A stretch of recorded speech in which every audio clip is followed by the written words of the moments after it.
And welcome to the No Assembly Required podcast, a podcast where we talk about nothing and where I need some damn theme music. And now your trio of hosts, starting with Romina Red Riding Hood, and of course your second host, Audrey Girl on Fire Ember, and your third and final host, the Dark Lord of the Internet himself, Roberto Blake. Welcome to the No Assembly Required podcast, filmed in front of a live YouTube audience every Thursday at 8 p.m. Eastern Standard-ish time. Please like and subscribe. Wow. Every time you do an intro, me and Romina are just fighting over banners. The battle, I the rue the epic day battle I continues. gave you the login. Yeah, the struggle continues, right? Ooh, this one. Oh my gosh, why is this still happening? Okay. Really? This is what we're going with? All right. Well, YouTube to the like I thought at it was least that relevant. time, at least this time it's accurate. Mm-hmm. is it? I didn't even know the Mars landing was happening until you texted us, Roberto. Yeah, so guys. thank you for that. I have my name on Mars. How What? cool is that? Yeah. So they like laser printed a plaque on the rover with a bunch of people's names. You had to apply, put your name in there. And it's just like, I think they got like maybe, I don't know, 10 million names or something. So amongst those my millions God. of names is Romina, and Romina is on the red planet right now, y'all. Wow. So don't talk to me. Speak to my agent. Did you have to pay for that or what? Was it like No, I didn't have to pay for that. Okay. It's free. Wow. I paid with Dogecoin. Oh yeah. How long does it take to get there? Like when did they? They launched in June of last year, I believe. That's what my That's not ticket that- says. Yeah, if you see Okay. my boarding pass, it says June 20. Actually, I can pull it up. Roberto, did you see my boarding pass? I don't think I did. Wow. No, wait, I did. Unbelievable. Wait, not your boarding pass. I think your passport that's been stamped like all over the place. I think I've seen that. No, not that one. We're talking about something else, Roberto. We're talking about going to Mars right now. All right, I'll show I you thought guys. we were Did it going put to your the. last I thought we were going to the moon. Oh Yeah, wait, well, your we're going- boarding pass for the. Oh yeah, I did for see Mars. your. Yeah. Yeah, I did see your. Yeah, I did see that in our chat. I remember. All right, I'm just gonna show it in the screen right now. Let's see. No, Wait, Romina, you didn't put your last name? I didn't put my last name. How are they gonna know it's you? There's only one Romina on All Earth right. that matters. You just sent Romina, and There's now only all the one. Rominas around the world have representation on Mars. There is only one Romina that matters, Wow. and that's me. It looks legit, kind of. Yeah.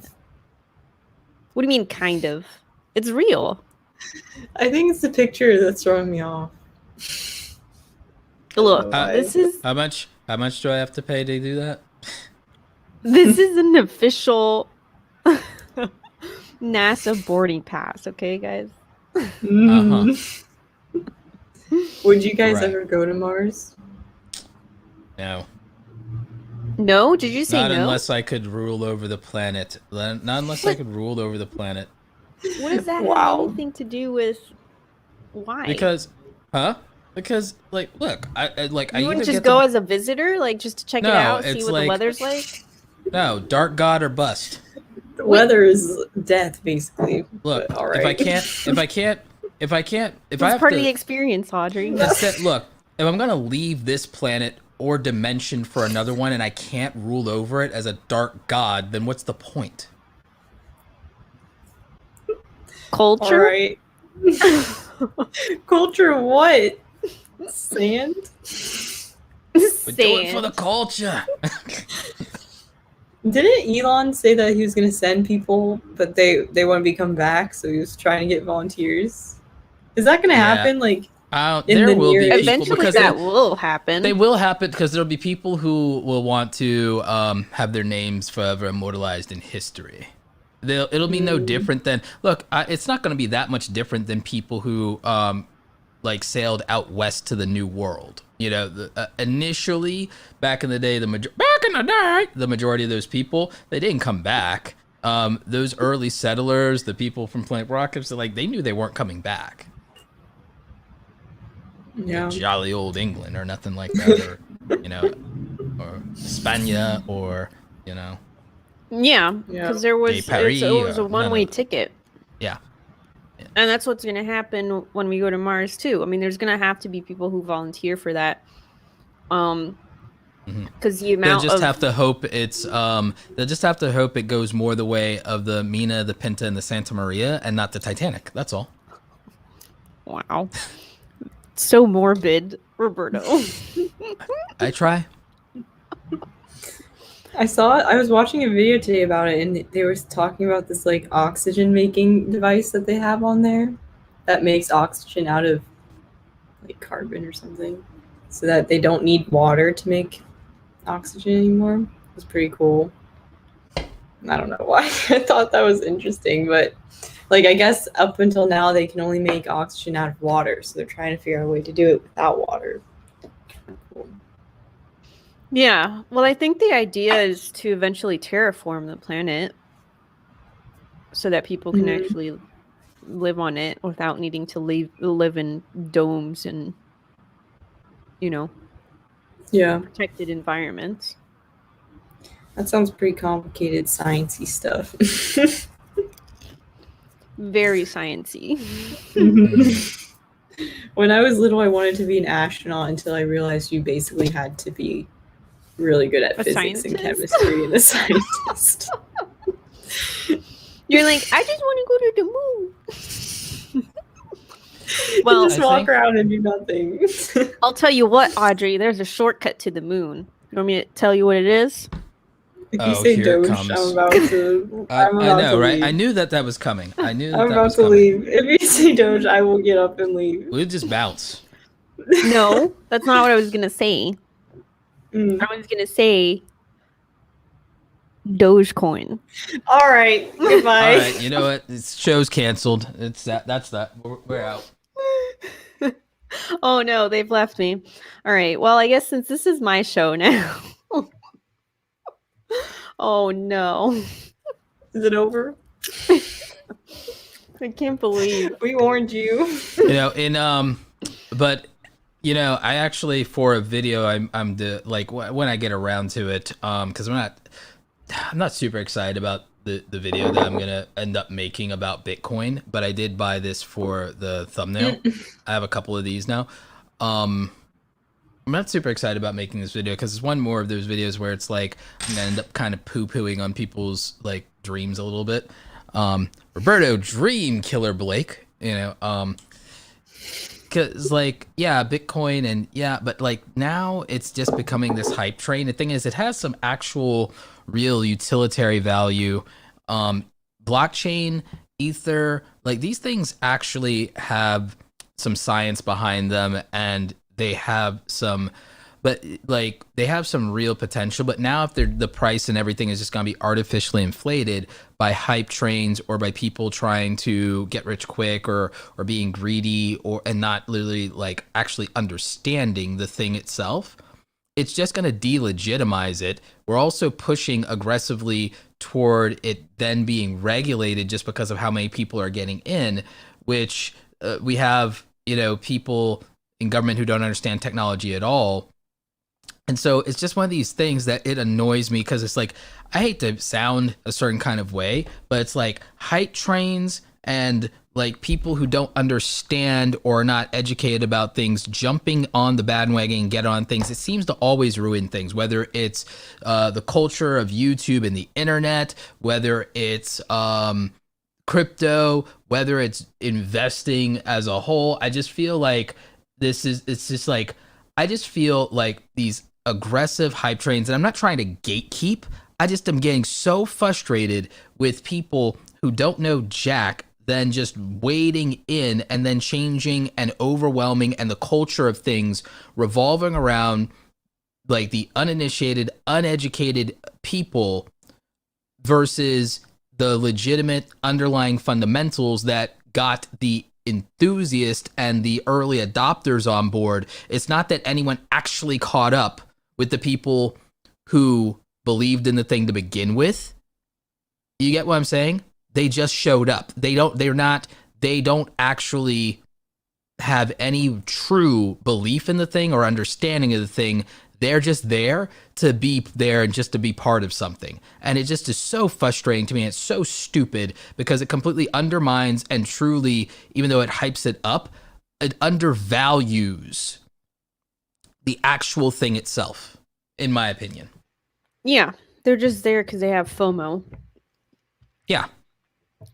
Ultimately, really, even if they don't want to admit it.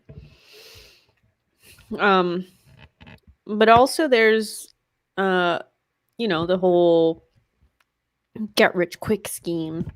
Yeah. And this is so easy, all you need is a couple $100 or, whatever. Yeah. It's, I think it's most frustrating for people like us, Roberto, because we've put in so much time and effort into learning the right way to do things, and also to do things with care, and not, impulsively. And so I think that when we see stuff like that, it's just extra frustrating for us because we think about all that time that we took to learn how to do something properly. And then here come these goons who think that they can just be at the top of the pyramid just because they use the diamond emoji, Yeah. It's just kind of annoying, really. Yeah. Is what it is. But then if we say anything about it, though, we're considered being like gatekeeping or elitist or any of these things, when it's like there's nothing wrong with qualifiers. I even in a Twitter thread had this conversation with someone around entrepreneurship. An entrepreneur posted about whether or not somebody, like, she wanted to just poll her audience. She's a female entrepreneur. She wanted to poll her audience to see, like, okay, if there was someone who had a 7 or 8 figure like business, would you pay like $12,000 to spend all day talking to them and learning from them, kind of like how Gary Vee does his thing with 4Ds. And then there was this other person who chimed in and said that was gatekeeping knowledge. It's like, and that it should be freely available to anybody. It's like someone who can't afford $10,000 is probably not at a position in their career to benefit from 7 or 8 figure advice. If they have $0 to invest, the thing that probably benefits them the most costs $0. Whatever you're like, to an extent, in my mind, like whatever you can afford, like whatever you can afford is probably the okay, I'll put it like this. If someone can afford $10,000, then if someone can afford $10,000 to spend without looking back, then the value to that person is probably learning something that has the potential to earn them, through actioning on that, $100,000 to $1 million over a period of the next 3 to 4 years of implementation of that thing. I don't think that that's unreasonable. In some ways, that is kind of the formula that people use to justify college, but I won't debate college, right? But that's the same kind of thought process. All right. So if you go and if you only have like $100 to spend, you should probably spend it on books if that's your budget, because you're someone who, at best, if you only have $100 to put into your business so far, your return is most likely to be somewhere between $1,000 and $10,000 based on the level of knowledge that you can pursue and the level of knowledge you can implement because you don't have resources. If you have resources that are less than $100, in my opinion, the maximum return out of putting in $100 would be at best between $1,000 and $10,000 over implementing the $100 worth of knowledge. And I think that it scales up from there in terms of what the return on that would be, because I don't think it's about gatekeeping.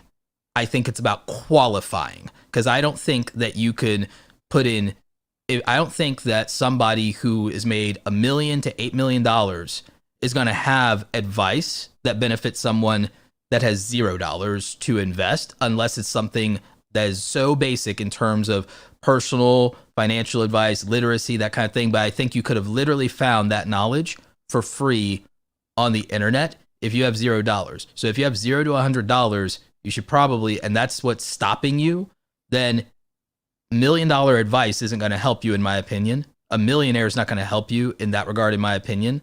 I think that literally you can just learn free on the internet if that's your budget. I think if you have like $1,000, then you could probably learn from somebody who's made six figures. You would probably benefit from someone who's made six figures or high five figures if you have $1,000 to spend.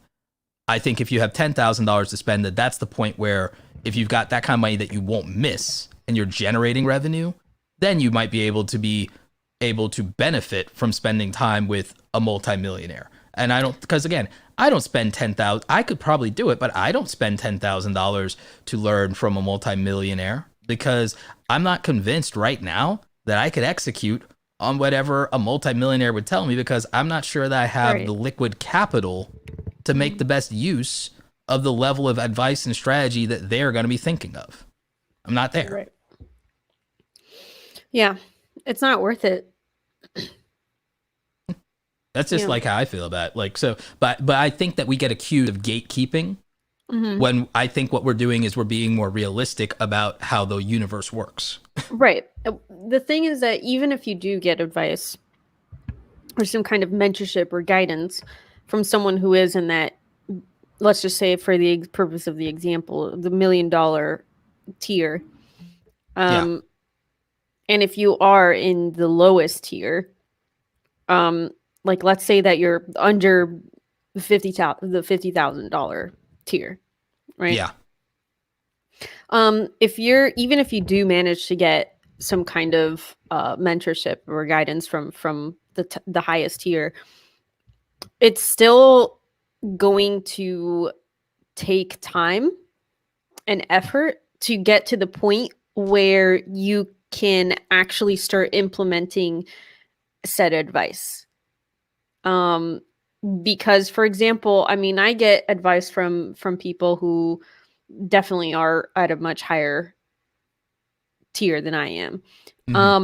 But it's advice that I know that I am capable of storing in a drawer, in a mental drawer in my brain, that I can draw back from when I get to that point, when I'm able to act on that advice. But it's completely useless if I never get to that point, you know?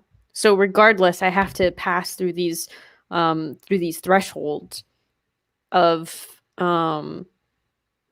these steps, you know, to get to that point. Yeah. I think someone, for example, like Audrey, you probably relate to this a lot.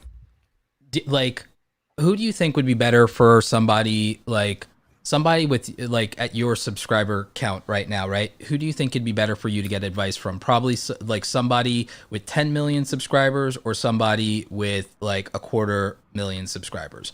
Like, you know, easy.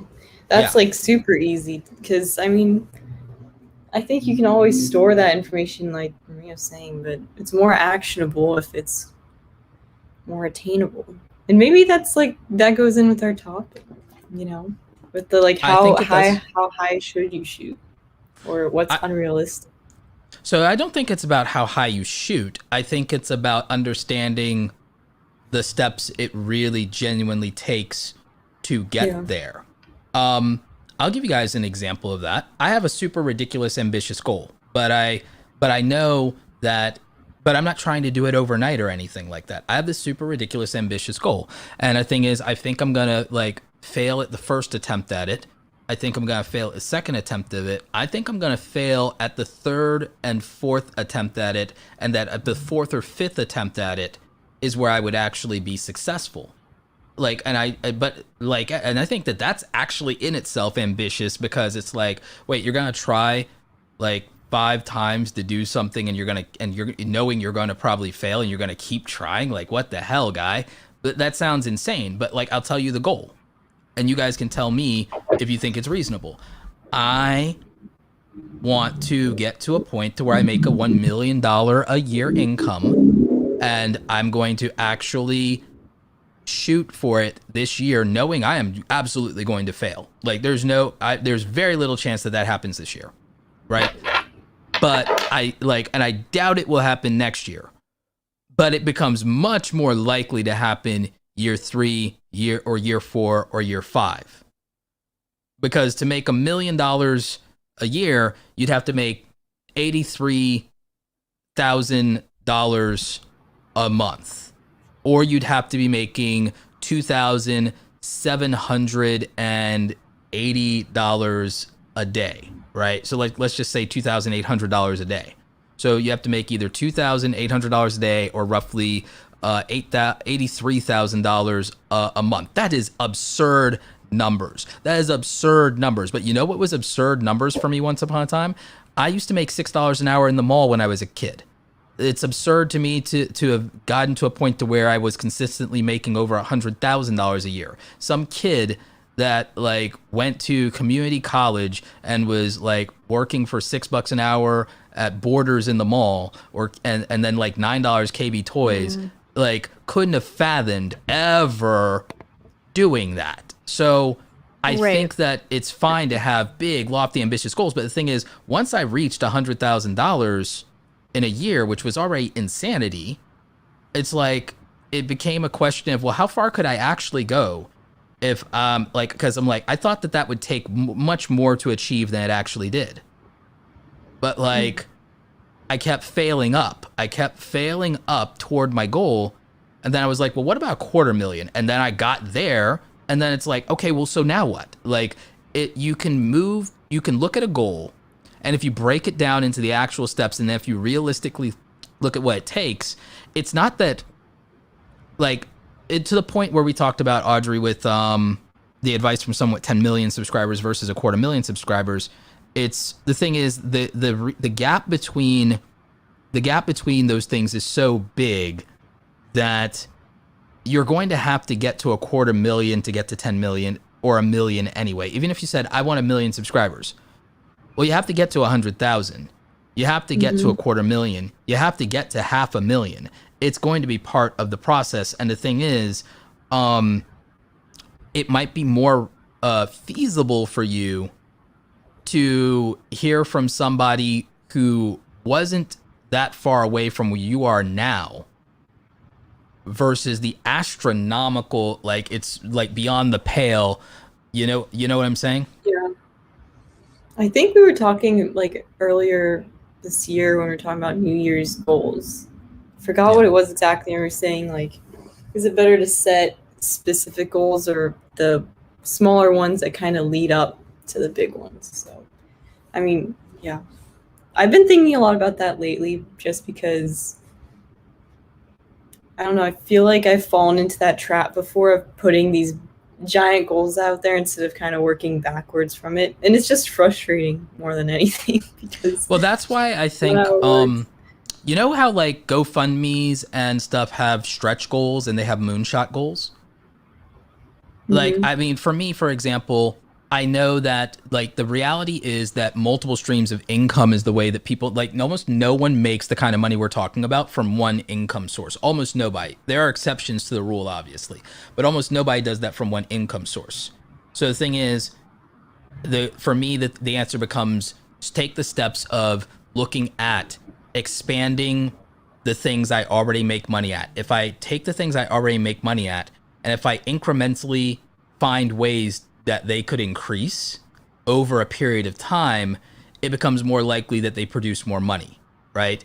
And then if I look at ways that money then makes more money, like investing in stocks, for example, or real estate, then, okay, the money I have can grow faster than just the revenue stream that produces it.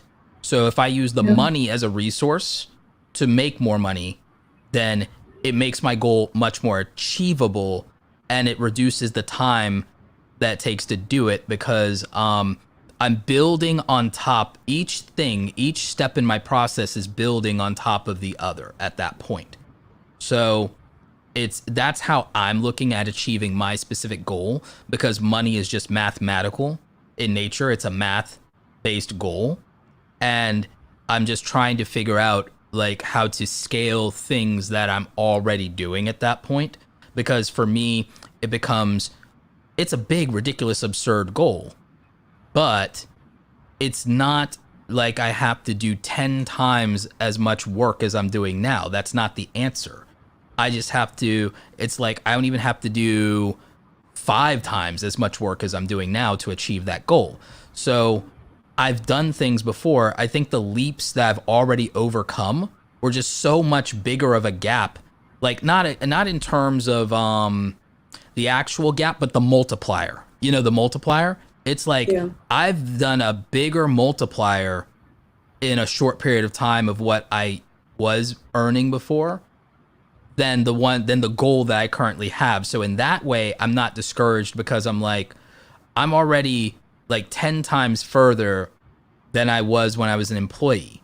So if I don't have to, in a period of time, get 10x something, then I've already overcome the biggest hurdle and the biggest obstacle and the biggest thing I've ever done in my life already. So like, by comparison, if I think of it that way, it's not as discouraging. Yeah.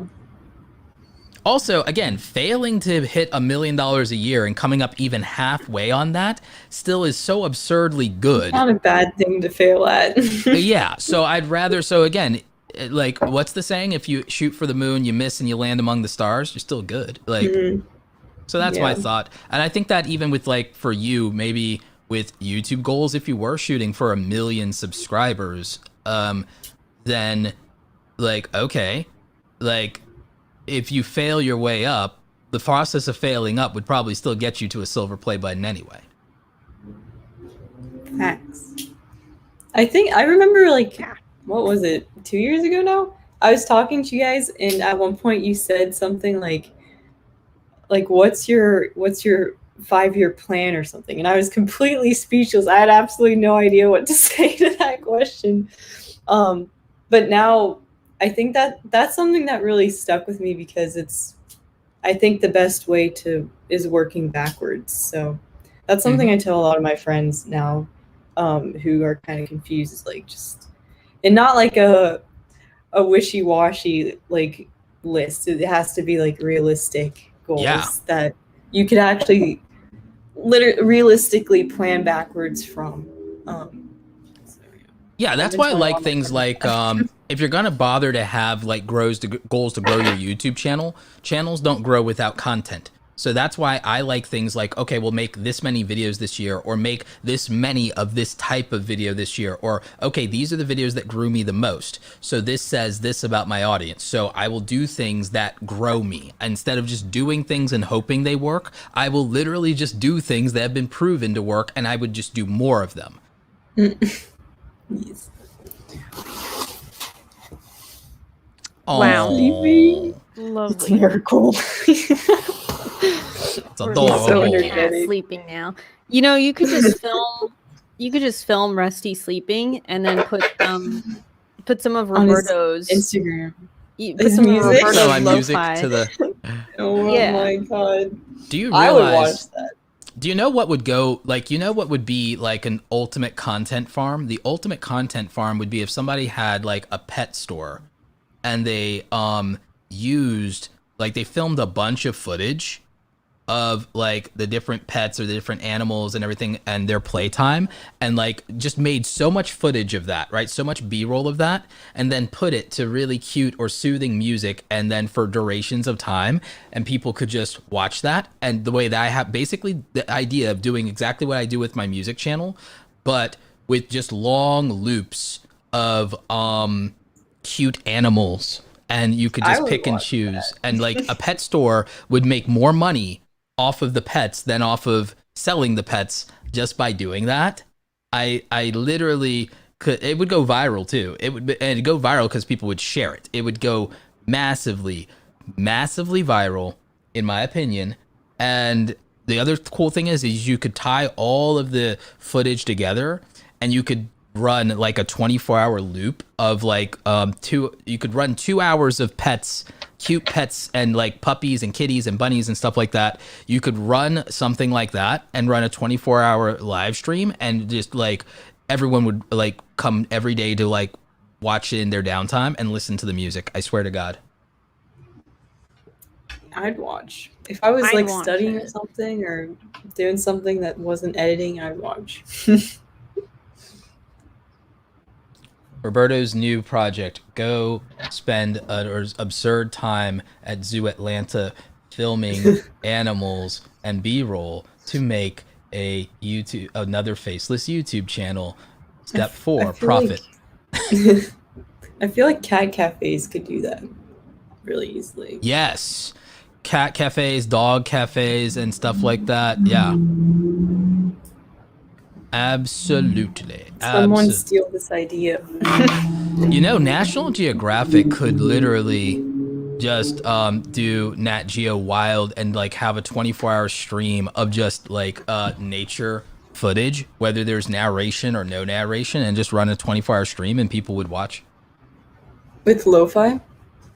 Whether it was music, lo-fi, or anything else, or music, or just nature. Just like with the sound and everything of just nature, just watching in their own, like, think about it. Remember when we were sitting here watching the Jaguar destroy that crocodile, like that was Can't forget that. Wouldn't you literally just tune in morbidly every day to like nature is scary and just watch like I was animals thinking more destroy like each other? relaxing sounds while you're working. I agree that would work too. I'm saying either of these things will work. Either of these things will Roberto work. has like the violent one pulled up. Yeah, like you're like doing work. Oh my just god. nature attacks 24/7. Oh my god. I mean, Oh, yeah, I think that, we might have both a would problem. succeed. Both would succeed. I feel like it should like just this be relaxed. trend Well, of here's the thing. Okay.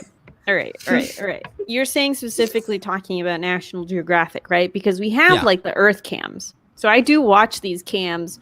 Like there's cameras in like the savannah in Africa. You'll see watering holes. There's like eagles' nests. There's a whole bunch of live cameras and footage from around the world. Manatees. Like there's a bay where you can watch killer whales from underwater. And this is all live and wild. Like it's not like you're tuning into SeaWorld or anything like that. It's like there you might see something and you might not. But yeah, there's a bunch of them. What are they called? Earth cams? Yeah, I mean, well, the Earth they've got like that's their whole business. But there's also like if you just look up, you know, animal live streams or nature live streams, you'll get a bunch of them.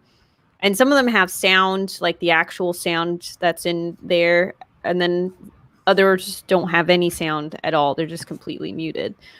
Okay. But it's kind of, yeah, I mean, it's cool. You get to see stuff. Maybe not that morbid as Roberto would love to see. I love to see it. Roberto loves to see it. All right. But I did tune into one that was there were a bunch of killer whales and you could actually hear them, which is pretty cool. Yeah, it's a thing. It exists. Look, guys, the internet's been around for a long time. Indeed. Hello, assembly team from the frozen tundra of Texas. Oh God. Hi, Ken. Welcome. Hopefully we can warm up your night. Roberto just dropped his one Bitcoin. No, I have 12 of these. I got a bundle. Is that actually a Bitcoin? No, it's symbolic. It's a I loaded like. See, I was RedRomina, kidding. I thought it was just like a coin. I didn't even know that it was like a fake Bitcoin. You understand? Like I was just making a joke. It's a legit fake Bitcoin. Nice. So you got 12 of those? Yeah. Are they made out of gold? No, I wish. Is that not a thing? That feels like that should be a thing. It would probably be a thing, but like I bought it just as a prop. I bought it part of my prop budget for the YouTube channel, just like the giant pencil. I just bought it for the thumbnails. I just bought it for thumbnails. Yeah. Did you sanitize that before you put it in your mouth? I'm sure it's fine. Corona. Rona. Yeah, not even, just germs in general. Yeah, fair.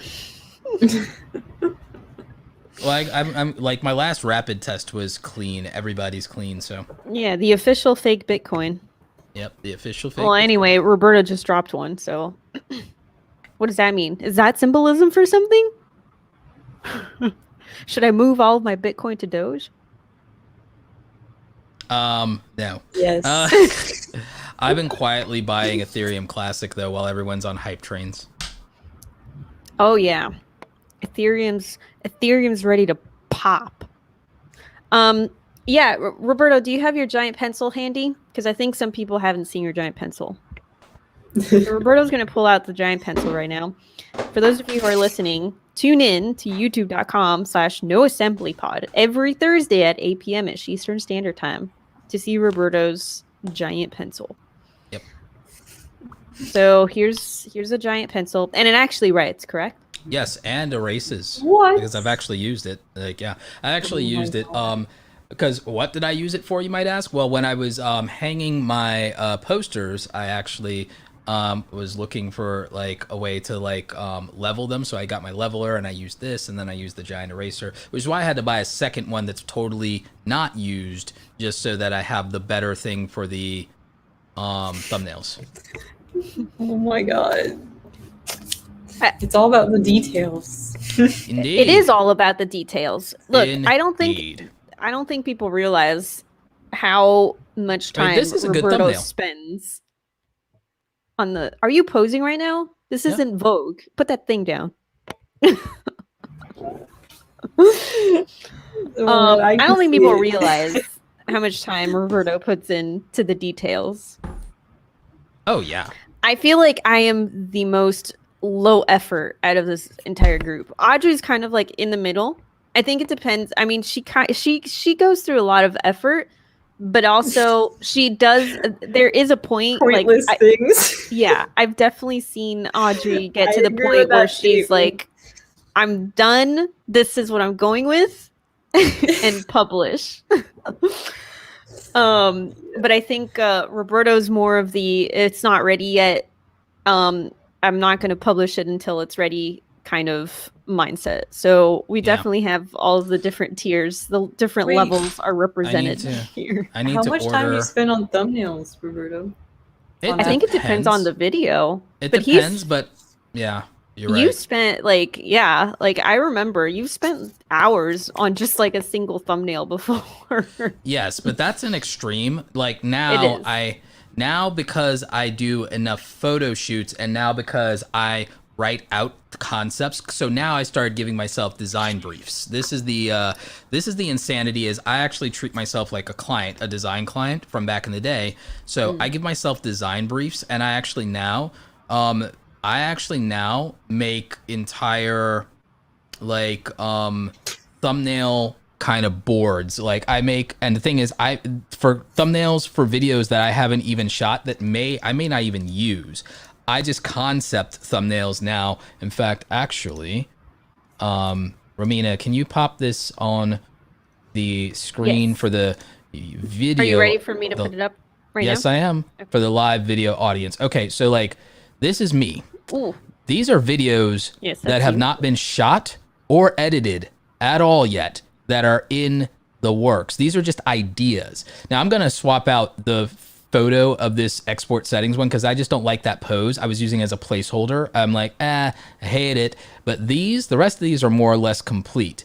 I put a lot of thought into these thumbnail concepts, whereas a lot of people could just be a lot simpler. And this is all for video related stuff. So for the people in the audio audience, the audio only audience, I have up like 6 thumbnails that were made and designed in a kind of you could almost call it a mood board that I have that are revolving around the concept of video editing.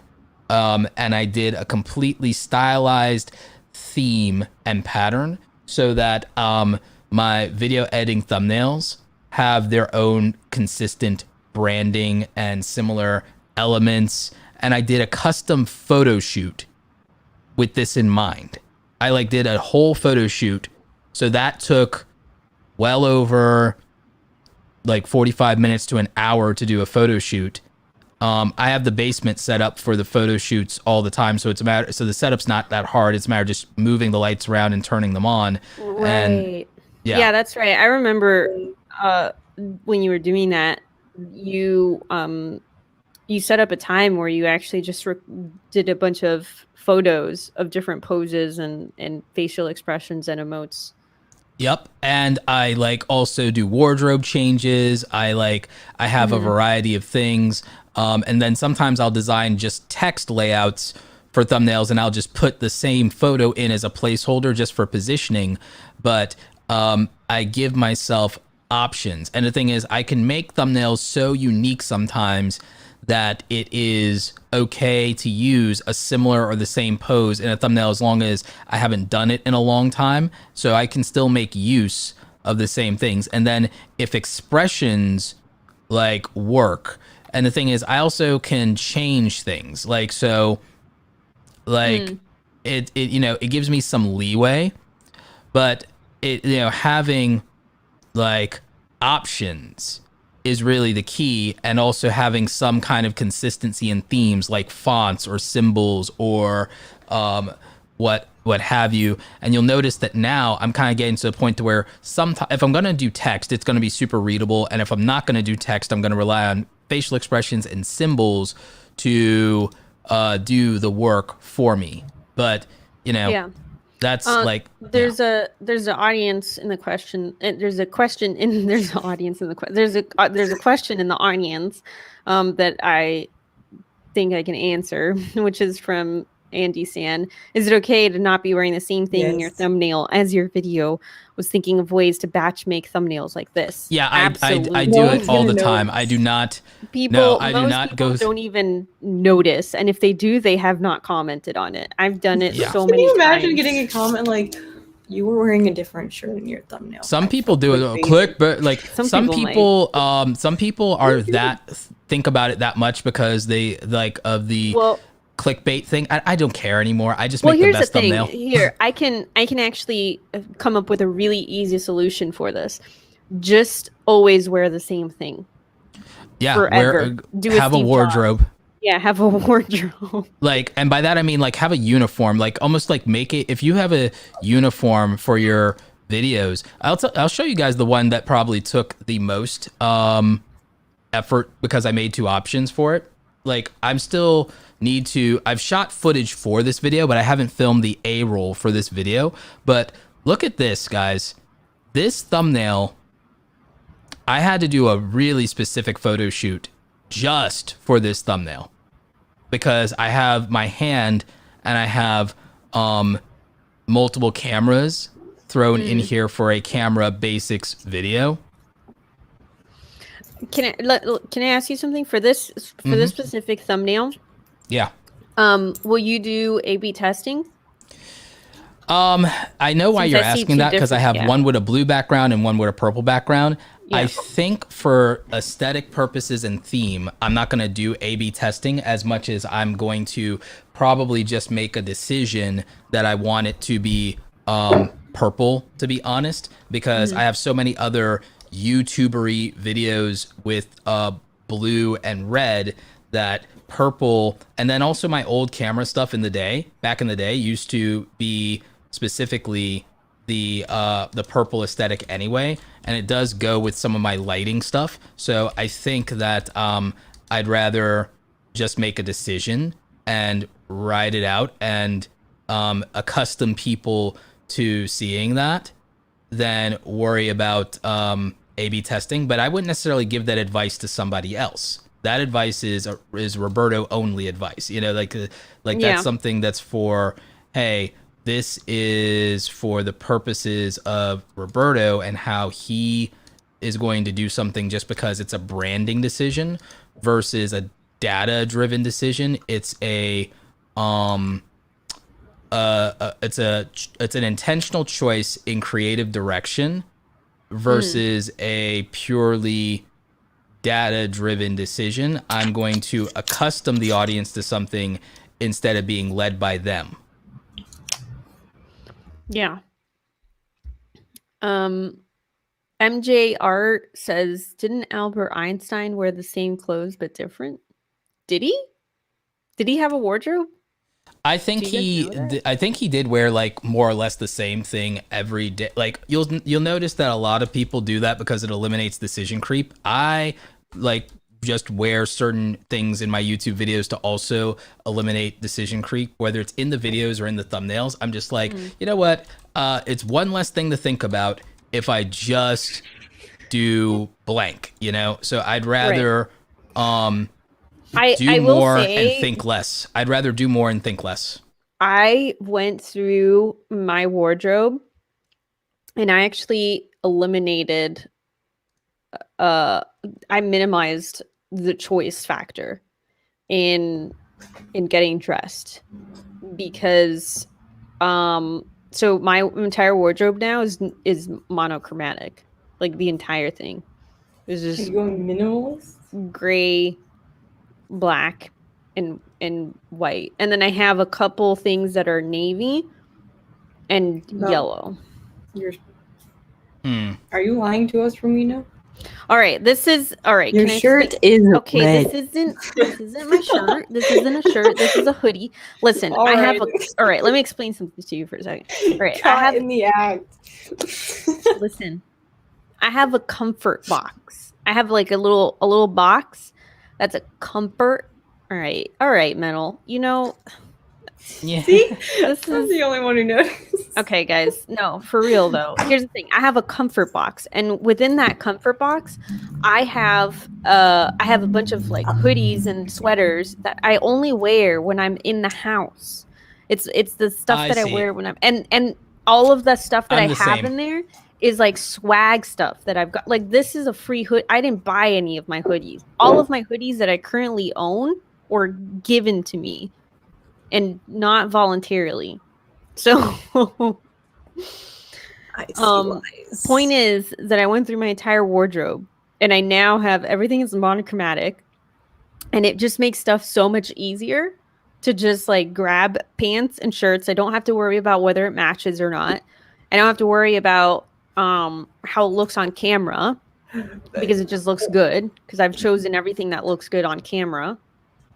And they're all nice clothes that will last me a long time. You know what I mean? Like my entire wardrobe has been curated and anyway. All right. I mean, I was not kidding when I said that. When I said wear the same thing all the time and then it'll make it easier. Decision. I made this decision like 2 years ago. But it's taken time to just kind of get rid of stuff and then also find certain things that I feel comfortable wearing or that I think look nice. Because I also wasn't just going to get rid of everything in my wardrobe irresponsibly and then, you know, spend $500 just buying stuff. Yeah. So I just did it over time as I found certain items that I liked, and then I would get rid of something. Whenever I buy something new, I get rid of something. That way I don't add to the clutter. Yeah, that actually makes a lot of sense. I don't think a lot of people can like appreciate that. I don't think a lot of people understand that. Like now there are things I have because like I want there are things for which I want an abundance of options for utility reasons, right? Gear would be the way I probably think of that, right? Whereas that's why a lot of people, or I could never be considered outside of an aesthetic, I could never be considered a minimalist. You know what I'm saying? Like, there's no way. Right, yeah. Because of the amount of things I have. However, aesthetically, people could attribute the minimalist aesthetic to aspects of things I do in my brand and even in my life. But where, like, for example, yeah, you like that clean, minimal design. You do like that. Exactly. So, but you are definitely not a minimalist. No, I would say I'm an optimalist because, like, the reason I have, like, or even an essentialist, I'm an optimalist because think about it. I set up, for example, my live streaming and film stuff. I have so much gear. It's not minimalist, but is literally the most efficient and functional thing you can think of from the perspective of, do I have everything I could need to produce the best outcome possible without, and do I have redundancy? Meaning, do I have kind of a safety net of, if something goes wrong, do I have an appropriate backup to still be functional and do my job? And the answer is yes. So in that way, I'm an optimalist and an essentialist because I will not be left without the resources required to achieve an outcome. And I also have the resources required to achieve an outcome with the minimal amount of effort on my part. So by having an abundance of tools, I now have to put in the minimal amount of effort to get the most out of those tools. Right. Good strategy. It's like a plug and play. Yeah, because think about it. Even to do this stuff, all I have to do is, okay, I push a button, all of my Wi-Fi lights, come on.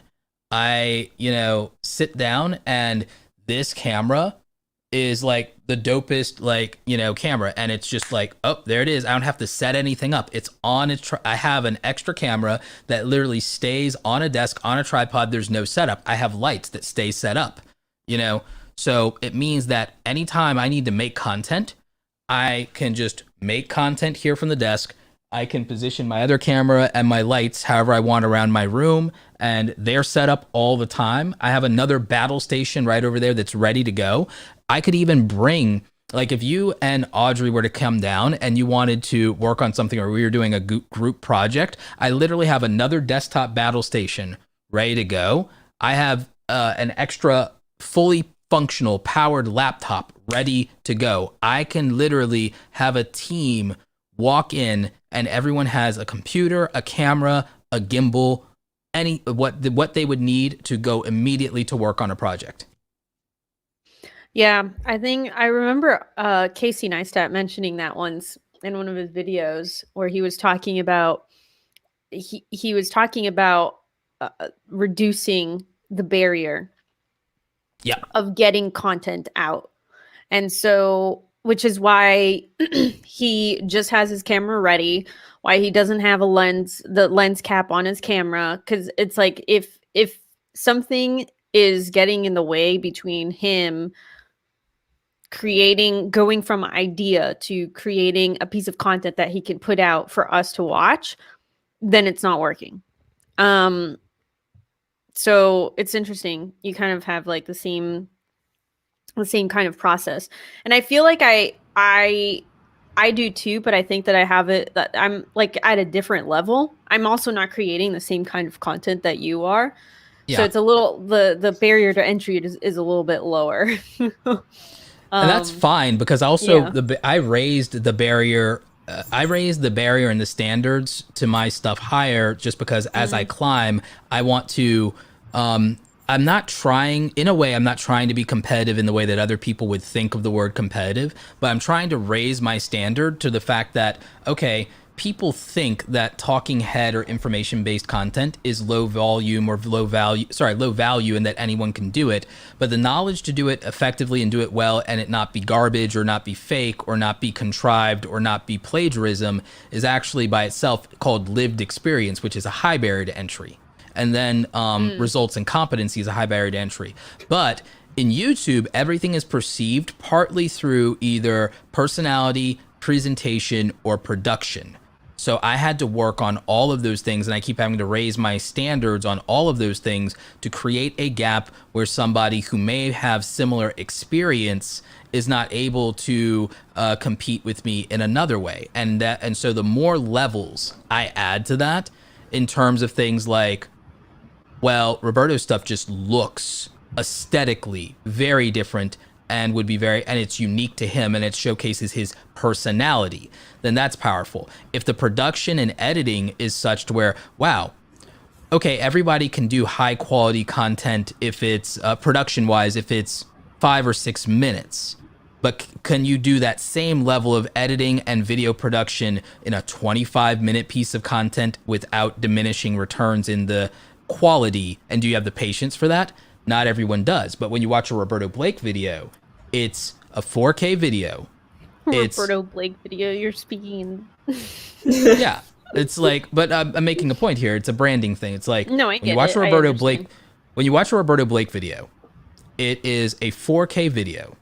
It is still relatively highly edited with B-roll and pattern interruptions, and has closed captions, and is shot and color graded, and it also is an aesthetically pleasing video, and it's usually it's also usually shot in such a way to where it's like, you know, that they're like, wow, that's a really good camera, that's a really good lens. Like, I shoot in 422 10-bit color because of the A7S III, and people noticed the difference in the quality, the sharpness, all of those things. And then the audio is usually really good. Same thing with the live streams. Shooting the live streams with a real camera with good audio, like, people notice the effort that you really do put in.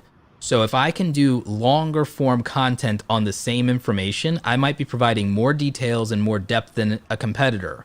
But I'm also doing that while not losing a highly edited and produced video in favor of a longer thing where most people, their production value and their editing goes down the longer their video is. Mine maintains. And so now I have all of these different things that just to make what I would make would have, say, a cost or efficiency barrier to entry for anybody else who just walks in. You see what I'm saying? And any YouTuber should think about how they're going to do that for whatever their content is. Like, it's like, Audrey, you've learned this by replicating with your Playing with Fire series. You've learned that there's a point to which some YouTubers' stuff can be replicated, so it means that they definitely are carrying it with their personality, or they were early to market or first, because you've learned, oh, I don't need all this money to do the content that they do, or I don't need all this high-end gear to do the content that they do. But there are subtle things to where your video is just a little off from theirs in some areas, or because it's you don't have their personality, but you might outproduce them.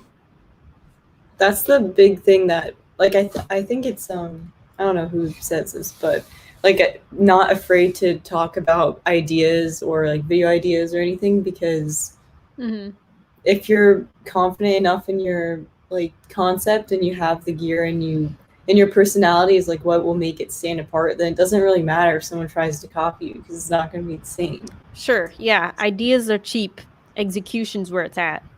With Mr. Beast, for example, though, it wouldn't matter if he gave away his video ideas, because but it would theoretically, only because he's in a circle where the majority of people can't execute a Mr. Beast idea, but there are enough rich YouTubers to steal his idea and get views off of it. So that's why he doesn't share his ideas. But in a world, like, didn't Morgs or whatever, yes, exactly, try, Morgs, and it failed miserably. Well, I mean, I guess he's getting views, but He's getting views. He gets called out, so I wouldn't say he failed. He got views. He may have even made his money back for all I know. His reputation isn't the best with people over the age of 13, you know? But the thing is, the majority of internet YouTube users are under the age. That's why he's technically successful, but in the grand, like, I don't know.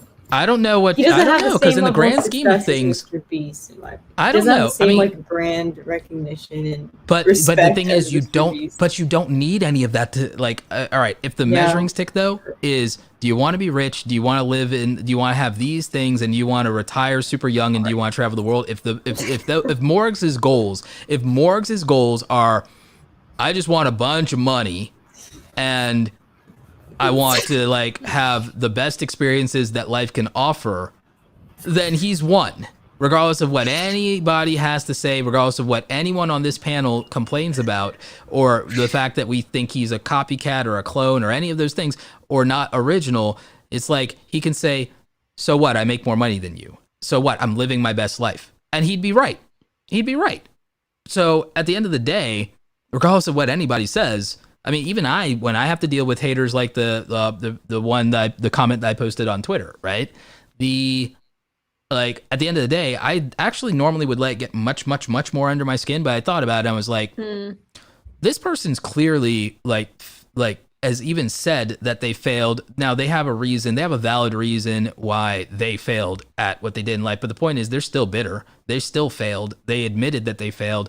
And so if they were successful, I know for a fact that if they were successful in living their best life, there's no way they would have left a negative comment on my YouTube video.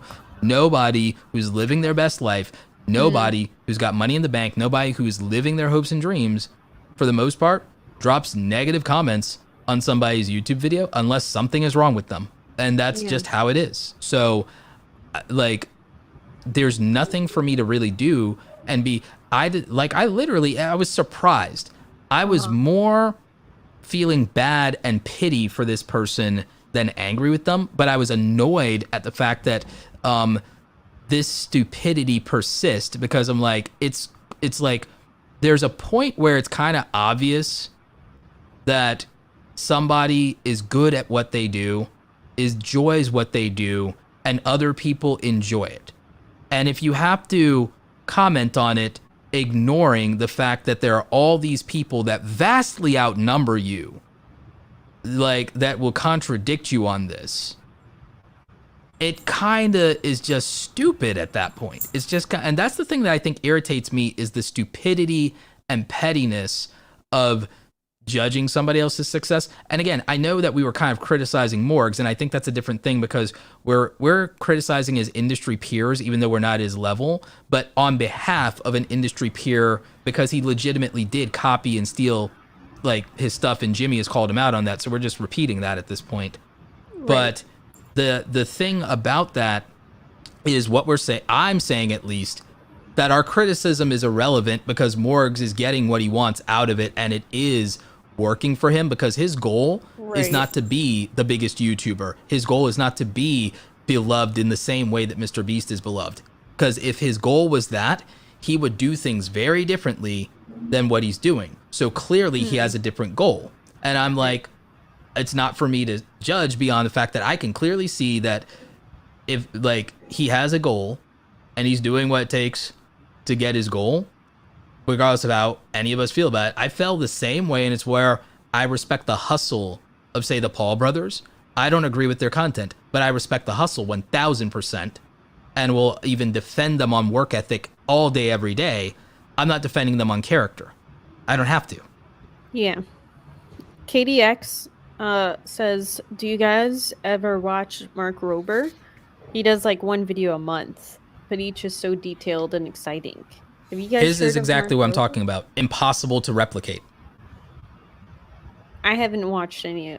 Have you? He is the Mr. Wizard. He's the Mr. Wizard of YouTube. Mark Rober is the Mr. Wizard of YouTube. Romina, you and I are old enough to remember Mr. Wizard. Audrey, I'm gonna look him up. I'm gonna look up Mark Rober. Wait, is he the one who did the squirrel obstacle course video?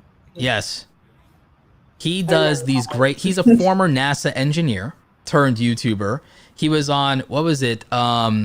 Jimmy Fallon, and Jimmy Fallon was like, "Oh, I think if you decide to leave being a NASA engineer to be a viral YouTuber, I think society is going in the wrong direction." I understand what Jimmy Fallon was trying to say, but he's actually wrong because of Mark Rober, he will inspire more people to be engineers and scientists than he would if he just worked at NASA quietly in the shadows. Oh, you mean the glitter bomb guy?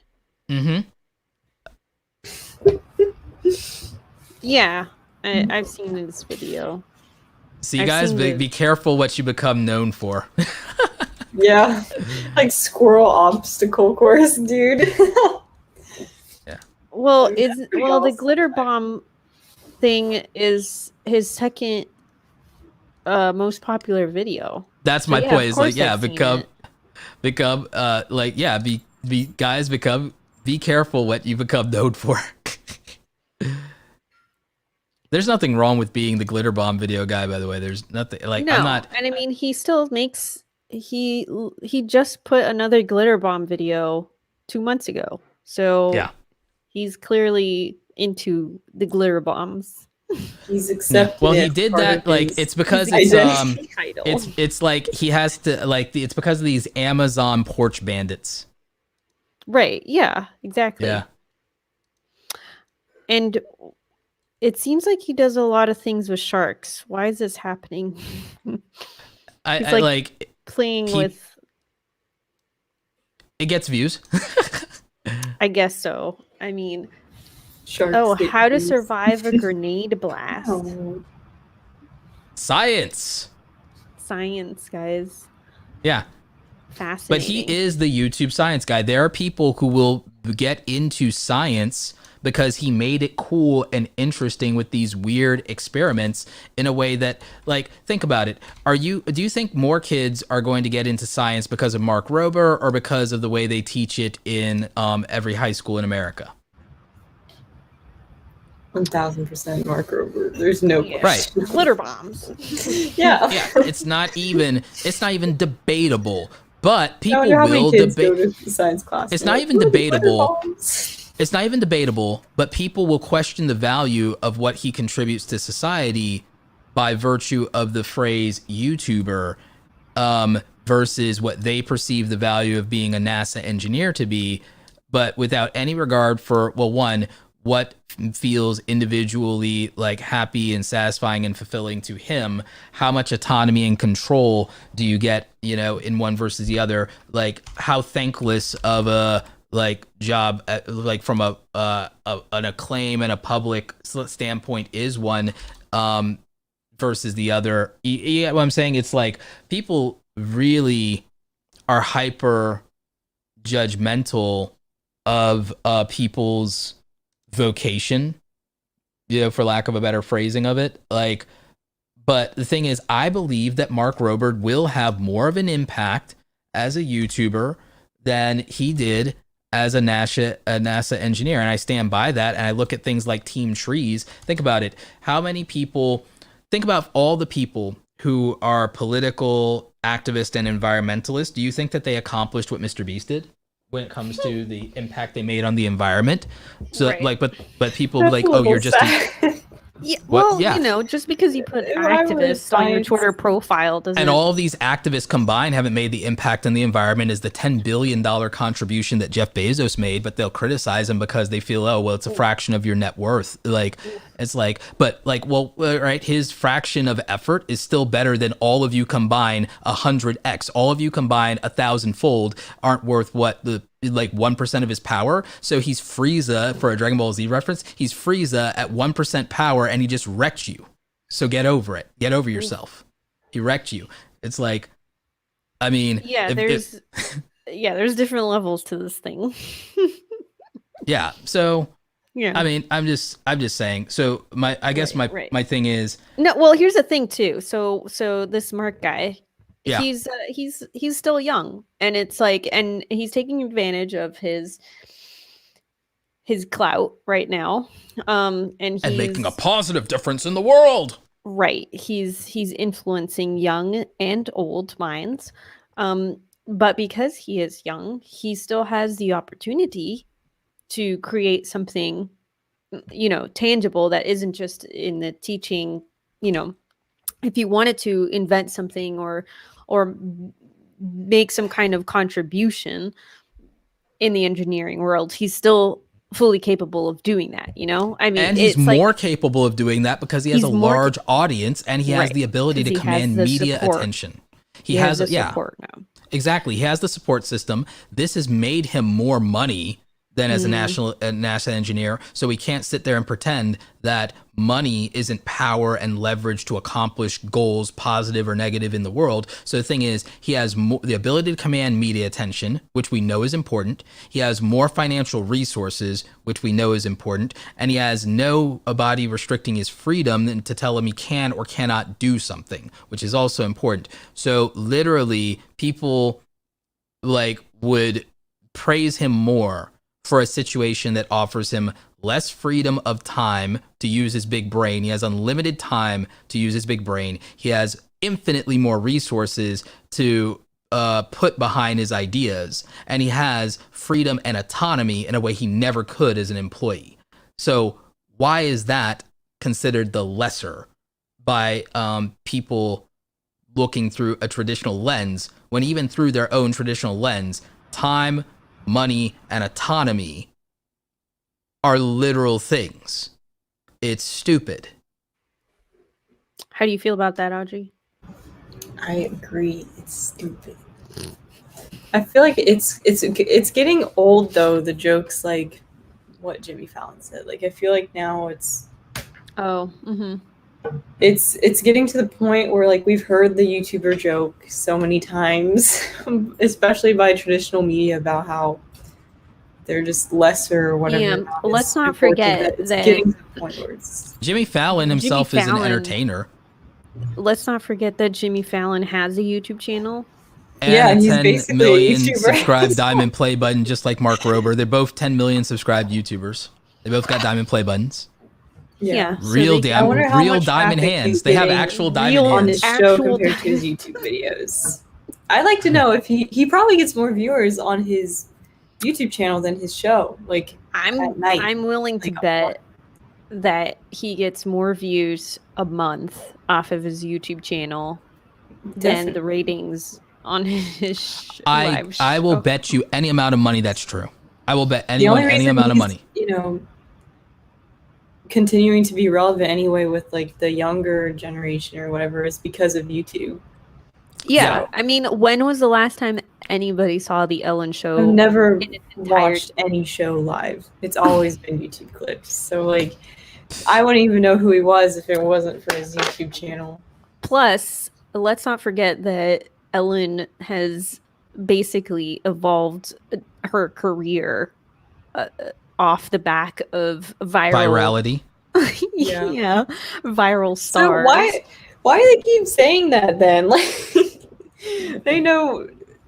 I should just challenge all of them to boxing matches. I should just challenge all the mainstream celebrities that diss YouTubers and all the commentators to boxing matches. They've all been in their like little studios or houses. For the past that's year right. They all have to. They're literally YouTubers now. Like the tables have turned. Andy, I wouldn't say that Jimmy Fallon is a YouTube content creator, but he's just more is a YouTuber because he is a YouTube user and posts content to it and makes money off of it. And he has 10 million subscribers. He's a YouTuber. So he's got a diamond play button. He's probably making pretty good money off those ads. Like probably, especially since they have their own direct sales team, they don't suffer demonetization in the same way that regular YouTubers do. Ooh. Like in the elite. Next, we're gonna see him do brand deals. Yeah. Oh, they also don't have to disclose. Unlike us, they don't have to disclose product placement either. Oh my god. Or endorsement. Would they if it was being posted on YouTube? No. How does that work? Because double standards exist. We live. That doesn't make sense. By the way, there's different rules for being an influencer in Europe than America too, because that's why, and you'll see a British invasion probably here soon, just because with the UK government's regulation of the influencer marketplace and America being much more free, despite what everyone says, despite everyone thinking, oh yeah, America's socialist now. It's like, I understand the fear that it could be, but don't worry, kids. Good news. Everyone grows up and sells out. As someone almost 40, I can tell you that that's inevitably true. So don't worry, it'll all be okay. Capitalism will always win. Capitalism will always prevail. The dollar is still your god, and that is just the way that it is. And you will never, ever defeat the masters of the universe. You will never be the chosen one. You'll be 100 of the people cast aside to build the legend. So you're welcome. You're welcome. And yeah, and it's just facts. It's just facts. Inevitably, the world keeps on turning. At almost 40 years old, I've seen everything. I remember when Pokemon was the devil. I remember when Mortal Kombat was going to be canceled. And now we're all waiting with bated breath for the new Mortal Kombat movie. The trailer just dropped, right? I remember when Harry Potter was outlawed in schools and teachers... Harry Potter was the devil. And I remember when all these parents groups got together and were literally getting teachers fired for assigning Harry Potter to their students. And now it is one of the most beloved franchises. Wait, what? And now instead of Harry Potter being the devil, the same people who used to call Harry Potter the devil are coming at people for canceling J.K. Rowling. Like the pendulum always swings the other way. And so I'm old enough to be over it. And I know that at the end of the day, none of it matters. Because we're living in a double standard world. Yeah. So all these people who are dissing YouTubers, it's like they will have zero leverage and they'll stop eventually. Do you know why? They will stop eventually because the marketplace that is Gen Z and then Gen Alpha after them are aging into adulthood. Young, like millennials, the oldest millennial is almost 40 years old now. The oldest millennial is almost 40 years old. The youngest millennial is about roughly, I think now 25 years old and is getting ready to basically can vote, can drink, and is probably on the way to having kids. So at this point, the generation that grew up with YouTube and the internet and social media outnumbers the people who don't. It's just a matter of the fact that the people who don't, the people who grew up on television and radio, are like almost to the point of retiring, but they haven't yet. But give it another 5 years. As it stands, we are this close to where basically the slacker generation, Gen X, will basically get ready to replace almost all the boomers in the power structure. Okay? And a lot of them have kid siblings or friends or married younger people that then would be the oldest level of millennials, right? Which means the power and culture dynamic that has persisted our entire life has an expiration date called 5 years from now, 10 at the worst. Because what is going to happen is at this point, the consumer market in 5 years will be entirely almost millennials and Gen Z in terms of the majority, and then Gen X. But the thing is, Gen Z and Gen Y and Gen Alpha disproportionately outnumber Gen X, and the boomers will be all but gone. Aside from the youngest in 5 years, it's like the last of the boomers, the youngest of the baby boomers right now is about 60. So again, the remaining generational power dynamics in terms of establishment has an expiration date of 5 to 15 years. That's how I am basing my everything that goes forward in the future is based off of knowing that. And the millennials are going to be the new boomers. Well, if there'll be grumpy people like me, sure. But the thing is, the things that we respect, aka, remember, the millennials lived through the evolution of the internet, which means that they also built that evolution. Think about it. all the billion-dollar companies that exist right now, for the most part, are the ones that were made. The billion-dollar companies that were built in the last 15 years were built by millennials. Yeah. The billion-dollar companies that were built in the last 15 years, for the most part, were built by millennials, and they were built by the youngest people in Generation X besides that, who are millennial-minded, if anything. They culturally are closer. Elon Musk is culturally closer to us than he is to our parents. Right. I would even argue that Jeff Bezos is closer culturally to us than our parents. Right. So, like, that makes a huge difference in what the ultimate dynamics of our society will look like. And when you really think about that, when you have the generation that basically made the internet great, made technology great, as the main, not only consumer class, but also think about it. I'm about 37. I'm a small business owner and entrepreneur. That means that the millennials, and then like the younger counterpart to me is someone like our friend Sarah, right?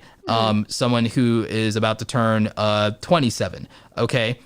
So when you have that group of people that are between my age and my little brother's age, right? That means, okay, we're between like ages 25 and 40. In 4 years, that puts us between ages 30 and 45. Not only do you have Gen Z and millennials as the consumer market of people between 18 and 35 that all of business and marketing revolves around, but then in terms of the older and affluent class of decision makers and gatekeepers, at that point, it's the youngest people in Gen X and the oldest people in Gen Y. And that matters.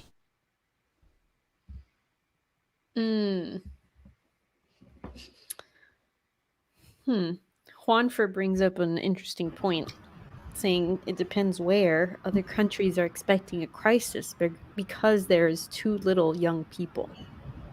There's not enough. That's fair. I'm specifically talking about America. Right. Of course. But it is interesting to think about that perspective as well. Yes, absolutely. Yeah, that's kind of I feel like it's going to be an interesting next 5 to 15 years for us, Roberto.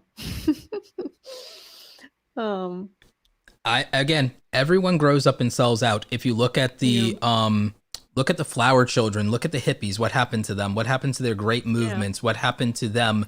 What happened to them? I wish we had a cool name like that. I want to be a flower. The hippie? No, they do have a name for the flower children of this flower generation. They're called people call. I don't like this term because I love Zoomers. Robert Frost. No, I love Robert Frost, so I hate that people throw the word snowflake out. But snowflake is now flower children and hippie. Like, think about it. No, okay, no, hold on. I think really that is. they're different. All right, I think that they're different. But first of all, what I was trying to say was I wish that I had a cool nickname like that. Like that my people were called something cool, like the flower children. You know what I mean? Like It wasn't called cool back then. I don't care. I'm just talking about personally, you know, like can we be like the whale kids? Like I just want to be something cool. What? You know what I mean? Why? Because like how cool it would just be cool. I know Gen Z is Zoomers. No, snowflake is not a positive term. It was if you think of Robert Frost. If you think of Robert Frost, it should be, because it's a term of endearment to the fragility of human life and the uniqueness of every individual soul, which is why I resent the fact that it became a colloquialism to put down people that you ultimately disagree with, because most of the people who throw that term themselves would actually be defined by it. They're just the opposite of the same coin. Don't the Whovians in the Grinch live in a snowflake? No, they live on top of a dandelion. They live on top of a dandelion. No, you're talking about that's Horton Hears a Who. That's the other Dr. Seuss. Yeah, you're probably right. Horton Hears a Who, I think, is the dandelion one, and I think that in the Grinch, every Whovian lives on a snowflake, which is interesting to think about because the lifespan of a snowflake is not very long. So. Well, and also they are intrinsically unique. which means that so Right, they're ephemeral. They're an ephemeral, unique existence that only happens once in all of time, which is supposed to speak to the concept of innate intrinsic value of a soul. That's the entire. So again, I resent the colloquialism of the word snowflake. I literally want to fight people over it because I just think that they're all uneducated, because there's a philosophical point that Robert Frost was like trying to convey in and I know that they're like, well, I wasn't thinking about that and everything like that, and I resent that even more. I resent, like, I just have a bias against stupid people. You know, I don't really feel myself. I hate all of the generation names, to be honest. I agree. I just feel like I don't fit in with so many. And the thing is that so many people define each term differently. And so when they think about the word millennial, like just a few years ago, they think of them like culturally, whereas I was, use the data. They think of them culturally, whereas I use the data. Right. Well, just a few years ago, the word millennial was bad. Like anytime you read an article about millennials, it was like, oh, they're lazy or like this and that. And now that we're the consumer class, we are beloved. Right. Exactly. By the way, coincidentally, remember Hank Green talking about the great transfer of wealth to the millennial class? Notice that our press got better, right? Like around the time frame that he predicted, like the time frame he predicted of like, okay, here's like your parents and the grandparents of those millennials and everything like that. So here's it's funny, somebody our age that I know personally, he just inherited like $50,000. So we were talking about he's investing money for his son in a trust because his son got some money, he's got some money. He's investing some for his retirement for the first time in years because he blew it all in his 20s. He blew the money from his 401k in his 20s.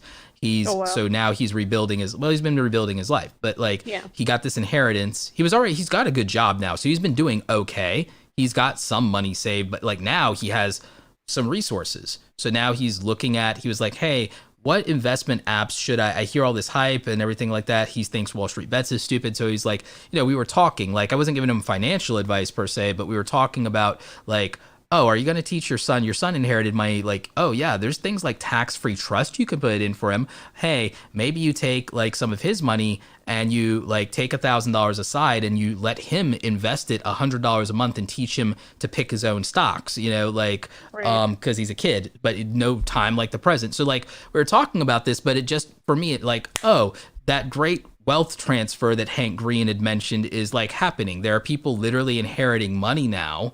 And so the millennials that are now in that position, it's like really funny how the press around millennials, the minute that they aged into being the main consumer class, okay, and not the bottom of that 18 to 35, but oh, you guys are the median of that 18 to 35 class of buyers. Oh, you guys are old enough and to theoretically buy homes now. Oh, wait, we have to stop talking trash about you. Like the minute remember, Gen X was the slacker generation right up until they had until they hit that age where it's, oh yeah, you guys are the consumer class now. We can't sit there and bash you. Right. Audrey had a question.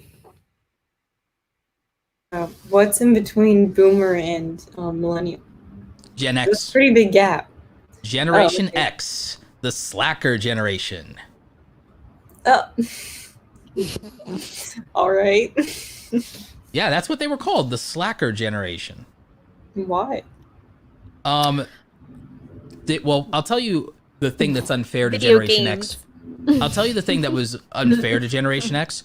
Generation X, it was a disenfranchised generation that had a lot of issues because they were mostly latchkey children. They were all latchkey children raised by television and raised by each other because their parents were that generation, the boomers. Their parents were part of this blue collar industrial class where in a lot of cases they were working multiple jobs, or they were working long hours, or they're working and going to school at the same time. Both parents were working. It was the end of that era that came in the Wonder Years. Remember in the Wonder Years, The Wonder Years was about the so Kevin Arnold's parents were the silent generation. Okay. Yeah. And so Kevin Arnold's parents in the Wonder Years, Audrey, which you started watching from back then, with the Vietnam War and all that, like the silent generation, you had the ability for one person to bring in an income, and that was enough. And you could live in the suburbs off of that. And that was fine. That's where you had, Kevin Arnold's parents, Hank and Norma, right? They were able to like sustain everything off of his job as a manager, a middle manager at a company, a paper pusher, right? Their kids could afford to go to college if they worked a part-time job. That was a different economy, okay? Reversed largely by policies, in the Reagan administration later, and even like back then Eisenhower, I believe, was president. So like it was a different time, right? The Generation X were latchkey kids where their parents had to work like 2 jobs to have that same lifestyle. And so there was no one at home, and there was not a stable nuclear family unit for the kids of that generation, the kids born in the 70s. The kids born in the 70s the kids born in the 70s and in the super early 80s, like 1980, like they were the last Gen Xer or the first millennial. Like those kids did not, for the most part, as a broad rule, have a truly stable home life. And the economic mobility of their parents was not the economic mobility of their grandparents. And so they were not able to move up through the class system purely through hard work. And so it created this very, very negative effect. And then also with the normalization of media and television and advertising, new consumerism became very conspicuous during that time period. There also were, a lot of massive changes to the nature of our country geopolitically that affected our economy. And all of that produced a generation of people who were always disenfranchised, cynical, did not have the core values instilled in them of previous generations due to absentee parents who were just trying to survive and do the best for them. And so it created a culture of rebelliousness, disenfranchisement, and also a breakdown in the continuity of the value system that had been preserved for probably up to 100 years prior. And it just started to decline even more, because if that generation was raised on the television, then me and Romina's generation was raised on the internet, and your generation was raised by their smartphone. Okay. You And so, get all that? yeah, It's complicated. It is a little bit, mainly because there's I oversimplified it. Yeah, it's just because even within those labels, there's even sub-labels within Yes. those. So because of like micro events. Yes. And so it's like it's there, but the issue is when the press coverage and people generalize and create an idea of like, all identity. millennials are this way. Yeah. Then that's when it becomes a problem, because then everybody gets kind of lumped into this category that might not necessarily be true or specific to each individual that was born in that Well, the time same frame. thing applies to cultures. People do that on race, culture, religion, all of these. So again, identity, like using broad strokes and using these classifications because human beings are lazy, so they use labels. I have a saying, labels are lazy. Labels are lazy. And that's just like an easy way to think of things is like, and then, but here's the thing. To be able to then evaluate people as individuals requires nuance, depth, hard work to do it, and then also having conversations. It's an investment of time. and since people are very precious and protective of their time, well, and within reason, that's fair. But that sense of importance and entitlement means that no one takes the time for nuance, thoughtfulness, and to value people as individuals. And that causes further problems in our society. So again, social issues and societal issues and social constructs are insanely complicated and difficult problems to solve. And you can't even if you were all powerful, you couldn't legislate them away. The biggest way to influence them probably is through media, but media is now so democratized, and it's not as homogenous as people would claim, that you can have so many subcultures influenced by so many subgenres of media that now we're having more and more fragmentation in terms of overall group psychology. And that's why the real scary thing to me is machine learning algorithms that can account for that in the way that humans can't. And now we can, not only can we be measured accurately by the machines, but if the machines get smart enough, they could just decide what direction to steer us in, which might actually, frankly, at this point, I think it might be in our best interest. I think it might be okay. I think at this point, I'm willing to accept the all-powerful machine god. Not into it. I'm fine with an all-powerful machine god at this point, because we're just gonna mess things up. So it might as well. Skynet be praised. Skynet be praised. You've heard it here first. Our techno overlords, I pledge my allegiance and fealty, and remember, I was always on your side. Your work be done, your will be executed. And Romina was neutral. Romina is sus. I'm very sus. I am sus. I'll pick a team when the time comes. I am picking the winning side. You know I what? agree kind of with Elon Musk that we're gonna have to use AI, otherwise we'll get left behind. Yeah. Like, I think that we are facilitating the birth of a grand technorganic phalanx-like organism at some point. Like, we won't see it, except unless I finally achieve my immortality and set up my 7 Horcruxes. But the again with the Horcruxes. Yeah. So like, so once Horcruxes are not real, Roberto. Oh, good. My propaganda is working. Not telling us. Oh, really, Lord. Really good. My propaganda is working. Yeah, you can't fight what you don't believe in now, can you, Romina? Guys, I think that this is a great topic to discuss for next episode. If you guys want to dive into AI and the implications of it. Indeed. Yeah, no, I think that's dope. Maybe we can start wrapping up this episode. Yeah, no, I think that I think that this is a good place to bookmark it. I'd like to hear some things from Audrey before we go, though. Balance out the show. What? Yeah, and it'll buy Roberto some time to think of an outro. Oh my god, you guys always do this. Putting me on the spot at the end.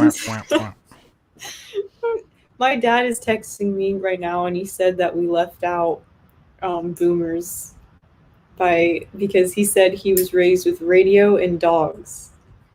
Oh yeah, okay. Fair enough. Which sounds. I wonder if he thinks that aside from that my breakdown of the generations was like fairly accurate. I'm very curious. Andy's got a great question, but we're going to answer it next time because I feel like that's something that I actually want to talk more about. Next time. Would you? Yeah. Oh my god, okay, I won't read it. Yeah, don't read it. That's complicated. I will say that I would say that as soon as the technology truly allows for me to do this, I am planning to make a Sith holocron for the Star Wars nerds who know what that means. I am going to make a Sith holocron and preserve my teachings and philosophy for my successors in the years to come so that my dark will can be carried out.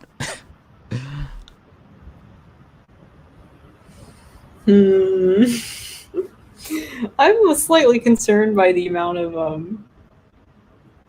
the Roberto's inclination towards the dark side. I mean, I know this is a joke we have going, but I'm not sure if it's a joke. Well, Audrey, the dark side is a He's path to got many. Horcruxes, Audrey. Well, Audrey, the dark side is a path to many abilities some would consider unnatural. All right, I'm just getting a little worrisome.